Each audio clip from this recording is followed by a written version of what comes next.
অনেকের কোয়েশ্চেন থাকে যে ভাই এই যে ফ্লুসি হচ্ছে মানে আবেদন প্রি-ফাইলিং বা প্রি-কম্পিলেশন যেটাই বলেন, প্রি-কম্পিলারে ইটালিতে বলে। তো সেটা খরচ কত? প্রাথমিক পর্যায়ে আবেদনের আগে। মানে একেক মালিক, একেক মাধ্যম কত টাকা নিয়ে থাকে? তো অনেকের জানার ইচ্ছা থাকে। অনেকে হয়তোবা তার রিলেটিভস এর সাথে আ একটা কন্ট্রাক্ট এ গেছে। তো দেখেন এইটা নির্ভর করে আপনার ওই রিলেটিভস এর উপর এবং কতটা সঠিকভাবে তিনি আবেদন করবেন সেটার উপর। একেকজন একেক রকমের প্রাইসিং হতে পারে। ঠিক আছে? এটা একটা ব্র্যান্ড ভ্যালু বলতে পারেন যে একটা ব্র্যান্ডের যে সেম কাপড় আপনার হয়তোবা একটা লোগো চেঞ্জ হলে কিন্তু তার ব্র্যান্ড ভ্যালুটা বেড়ে যায়।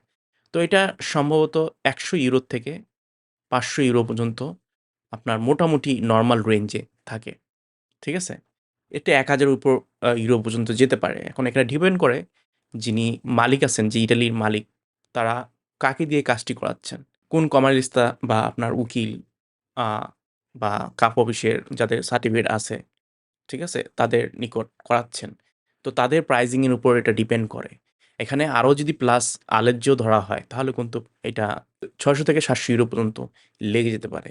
নরমাল লেজে যদি বলেন আমাকে তাহলে আমি বলব যে ৬০০ থেকে €৭০০ পর্যন্ত এইটা মেক্সিমাম হতে পারে। তো এই প্রাইসিংটা কেন হয়ে থাকে দেখেন ওই যে বললাম আসেভেরাসিওনে করতে হয়।